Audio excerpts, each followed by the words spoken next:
Assalamualaikum warahmatullahi wabarakatuh. Alhamdulillah, hari ini kita ketemu lagi. Kita belajar tentang sejarah kebudayaan Islam. Hari ini kita akan membahas tentang Abu Bakar As-Siddiq. Siapa Abu Bakar As-Siddiq? Abu Bakar As-Siddiq adalah sahabat Nabi. Ia menggantikan Nabi sebagai khalifah ketika Nabi sudah wafat.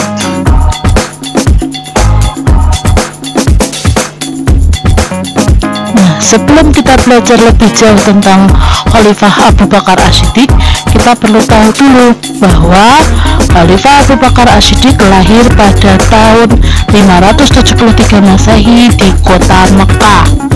Nama awal beliau adalah Abdullah bin Abu Quhafah. Nama ayahnya adalah Abu Quhafah dan nama ibunya adalah Ummul Khair. Nah, sebelum masuk Islam, beliau dipanggil Abdul Ka'bah. Kenapa dipanggil Abdul Ka'bah? Karena waktu dulu ibunya bernazar, jika mendapatkan bayi laki-laki maka akan diabdikan untuk Ka'bah atau mengabdi pada Ka'bah, dan lahirlah Abu Bakar. Karena sebelumnya ketika ibunya Abu Bakar itu hamil, anak laki-lakinya selalu meninggal. Dan yang terakhir itu hamil Abu Bakar, beliau bernazar, jika anakku lahir laki-laki maka hidupnya akan mengabdi kepada Ka'bah. Nah, Abu Bakar juga memiliki julukan. Yang pertama, julukan yang diberikan adalah Atik. Kenapa mendapat julukan Atik?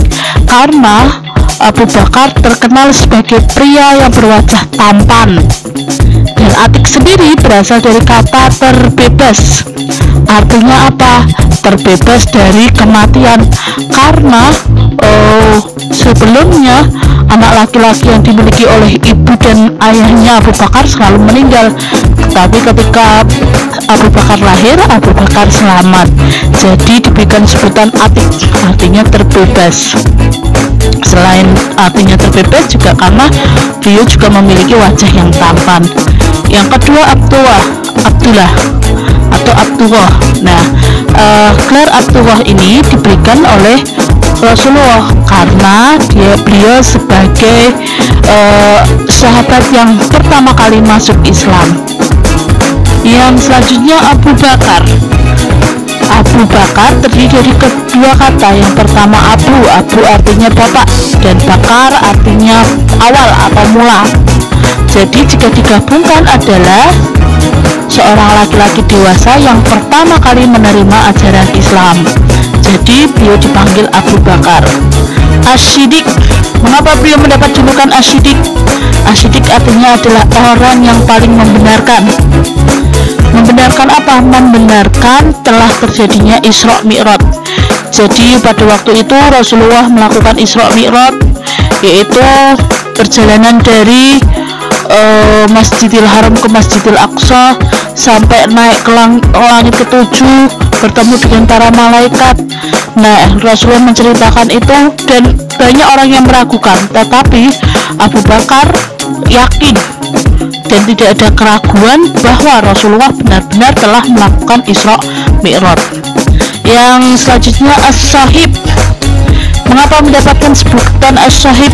Karena Abu Bakar adalah sahabat Nabi yang juga menemani Nabi ketika berhijrah. Jadi Abu Bakar setia menemani Nabi Muhammad ketika berhijrah ke kota Madinah. Selanjutnya kita akan belajar tentang keluarga Abu Bakar As-Siddiq. Siapa saja keluarga Abu Bakar As-Siddiq? Mari kita lihat.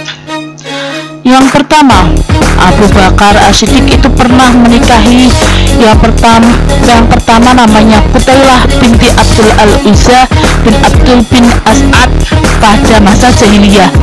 Dan dari pernikahan tersebut Abu Bakar dikaruniai dua anak, yaitu Abdullah dan Asma.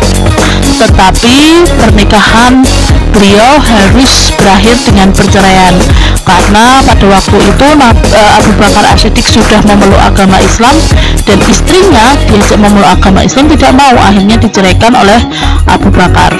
Selanjutnya Abu Bakar menikah lagi dengan Ummu Ruman binti Amir bin Uwaimir bin Suhal bin Jahman dari Kinanah. Dari pernikahan tersebut beliau punya anak, yaitu Abdurrahman dan Aisyah radhiyallahu an. Dan Aisyah inilah yang akhirnya menjadi istri Rasulullah. Selanjutnya, selain itu Abu Bakar juga menikahi lagi namanya Asma binti Umais bin Ma'ad bin Taim As-Saniyah, dan sebelumnya Asma ini adalah janda dari Ja'far bin Abi Thalib. Jadi setelah ditinggalkan oleh Ja'far bin Abi Thalib, Asma ini dinikahi oleh Abu Bakar As-Siddiq. Selanjutnya yang terakhir, Abu Bakar menikahi Habibah binti Kharijah bin Sa'id bin Abi Zuhair dari Bani Al-Haris bin Al-Kharij. Dari pernikahannya Abu Bakar dikaruniai putri yang bernama Ummu Kalsum. Nah, itu beberapa istri yang dimiliki oleh Abu Bakar dan anak-anaknya. Untuk selanjutnya kita belajar tentang karakter Abu Bakar. Abu Bakar ini mempunyai sifat yang sangat tegas, sangat keras, sangat berani. Ketika ada peperangan, pasti beliau yang menawarkan kepada Rasulullah untuk berada di barisan yang paling depan. Dengan gagah berani, beliau selalu memimpin pasukan untuk menyerang kaum kafir. Tetapi selain itu, beliau juga orang yang sangat jujur dan amanah. Ketika Nabi mengutusnya untuk menyampaikan pesan kepada kaum yang lain, pasti akan disampaikan, dan beliau sangat menjunjung tinggi kejujuran. Beliau akan menghukum siapapun yang berlaku tidak jujur, walaupun itu keluarganya sendiri. Nah, pasti akan ditegakkan kejujurannya. Yang ketiga yaitu kuat pendirian dan tegas. Jadi Abu Bakar ini orang yang sangat tegas, tidak mudah digoyahkan oleh siapapun. Jika sudah memiliki keputusan, ya keputusan itu yang harus dilaksanakan. Karena beliau memang seorang pemimpin yang harus kuat pendirian. Yang selanjutnya yaitu sabar dan rendah hati. Walaupun memang beliau orang yang keras, berani, dan tegas, tetapi Abu Bakar adalah seorang yang sangat sabar dan rendah hati. Beliau tidak pernah meninggalkan umatnya atau meninggalkan warganya dalam keadaan yang menderita. Pasti tidak akan dibiarkan warganya itu menderita atau rakyatnya itu menderita. Bagaimanapun akan beliau usahakan, sampai pernah suatu saat beliau mengambil jatah beras atau jatah makanan yang diberikan kepada beliau sebagai khalifah, diberikan kepada warga miskin atau rakyatnya miskin. Beliau rela tidak makan asal rakyatnya itu mendapatkan makanan.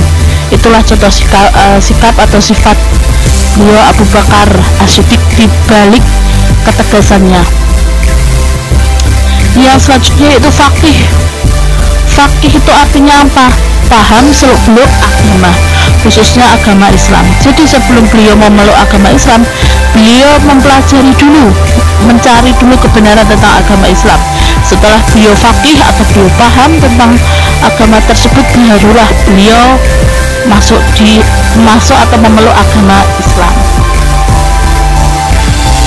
Selanjutnya kita melihat jasa Abu Bakar.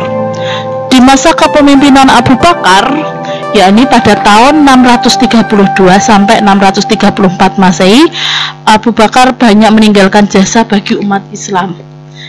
Yang pertama yaitu memerangi kaum murtad, orang-orang yang menolak membayar zakat dan nabi palsu.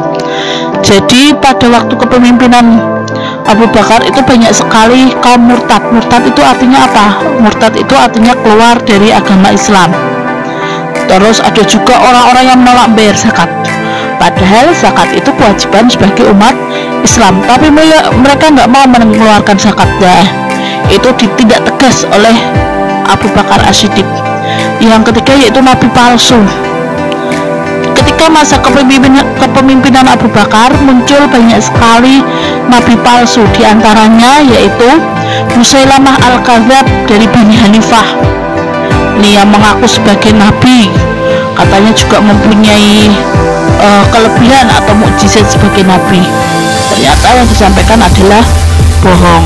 Yang kedua yaitu Tulaihah bin Khuwailid dari Bani As'ad, dan selanjutnya yaitu Saj'ah Tamimiyah dari Bani Tamim, dan juga mengaku sebagai nabi. Selanjutnya ada juga Aswad bil Ansi dari Yaman, dan juga katanya nabi yang dituju oleh Tuhan untuk memimpin di bumi ini. Ternyata mereka hanya berbohong.